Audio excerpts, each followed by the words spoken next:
So you picked Davinci Resolve. Honestly, great choice. And look, I'm not gonna waste your time. By the end of this video, you're gonna know exactly how to use it. Let's get into it. First things first, download it. Go to the Blackmagic Design website, links down below, and grab the latest version.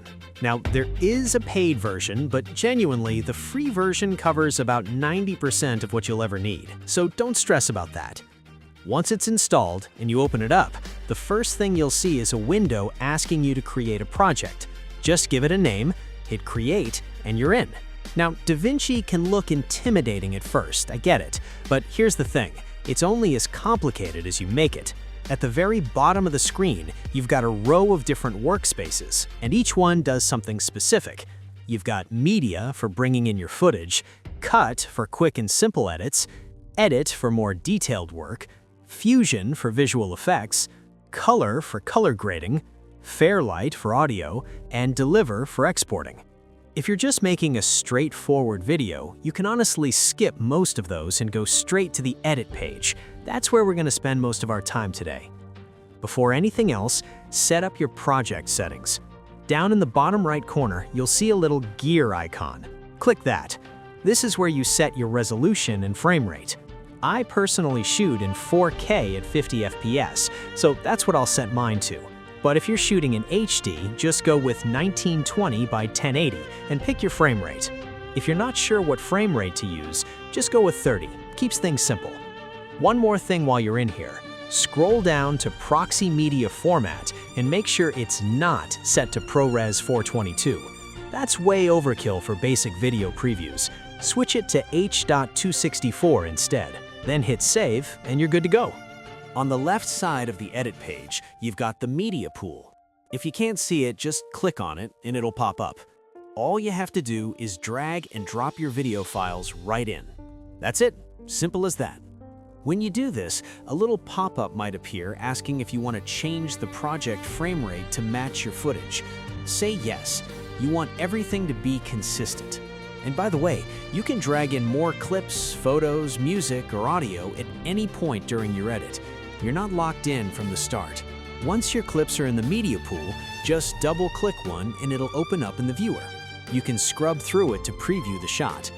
At the bottom, you've got your timeline. This is where the actual editing happens. The blue track is your video, and the green track is your audio. You can zoom in and out of the timeline using the plus and minus buttons. Up top, you can switch between a single or double preview. Double shows you both the media pool and timeline view at the same time. Then honestly, I'd stick with the single view. It gives you way more room to see your timeline clearly. Drag your first clip from the media pool down onto the timeline. You don't have to place it right at the very beginning. I personally like leaving a little gap at the start in case I want to add something in front later. Hit the spacebar to play it back, or just move the playhead manually along the timeline. You can also resize your audio and video tracks by dragging the bars, which makes the waveforms easier to see and work with. Same goes for the viewer and media pool. Drag them around to fit your workflow. For a dialogue-heavy edit, I'd strongly recommend turning on Linked Selection. What this does is tie your audio and video together, so when you make a cut or delete something, both tracks are affected at the same time. Trust me, it saves a lot of headaches. To make a cut, either press B on your keyboard or grab the blade tool and click wherever you want to cut on the timeline, then just hit delete to remove that section. Both audio and video go together. Important, once you're done cutting, switch back to the arrow tool. If you leave the blade selected and accidentally click on the timeline while navigating, you'll end up with random cuts all over your footage. Not fun. And if you ever mess something up, Command-Z or Control-Z on Windows is your best friend. Undo works just like anywhere else.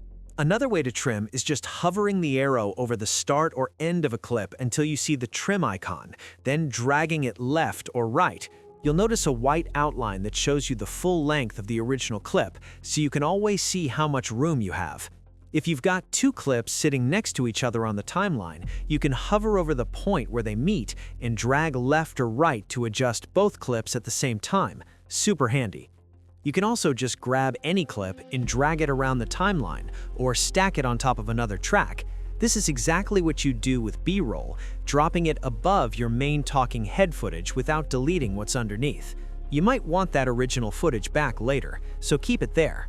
Here's something you'll run into. Your B-roll clips will have audio recorded on them, background noise, handling noise, whatever. You don't want that bleeding into your edit. Turn linked selection off, click just the audio track of that B-roll clip, and hit delete. The video stays, the unwanted audio is gone. Clean. Adding music works exactly the same as adding video. Drag your track into the media pool, or honestly, just drag it straight onto the timeline. It'll import itself automatically. That's my lazy way of doing it, and I'm not ashamed. Drop the music at the beginning of your timeline and hit play to see how it sits with your video. Now, it's almost definitely going to be too loud, so let's fix that.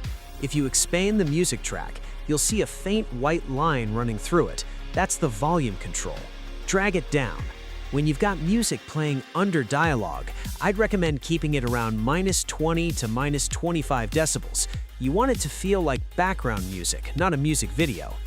To add a fade in or fade out, drag the white keyframe marker at the start or end of the clip inward.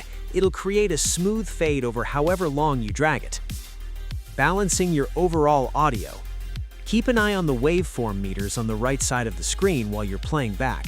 Ideally, you want your audio sitting around -10 decibels at its loudest. You can push to around -5, but never let it hit 0. That's clipping, and it will sound distorted. Adding text in titles. Head over to the Effects tab and choose Titles on the left. Hover over any of the options and move your mouse left to right to preview the animation. Once you find one you like, just drag it onto the timeline above your clip. Click on it to customize. You can change the text, font, color, size, all of it. Takes about 30 seconds. Transitions. Also in the Effects tab, you've got video transitions. Drag one to the start and/or between two clips on your timeline. Done. If you're just starting out, I'd honestly keep transitions minimal. Hard cuts usually look cleaner than you'd expect. Color correction. This is actually what Davinci originally became famous for. It's genuinely world-class color correction software. For beginners, keep it simple. Select your clip, scroll down to the color wheels section, and focus on these. Color temperature. If your shot looks too blue or too orange, adjust this until it looks natural. Contrast. If the image looks too harsh or too flat, this is your fix. Shadows. Bring these up if darker areas are too black and you're losing detail. Highlights.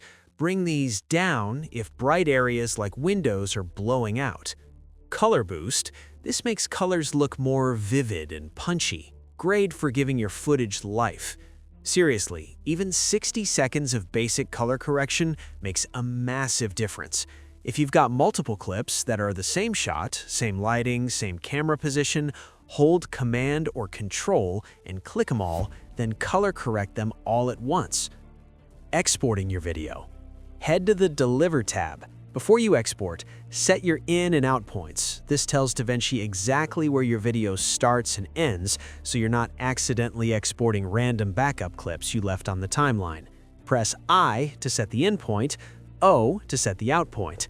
For export settings, H.264 is your best bet for most use cases. Double-check the resolution and frame rate match what you set up at the start. Give your file a name, choose where to save it, click Add to Render Queue, and then hit Render All. That's it. Your video is done.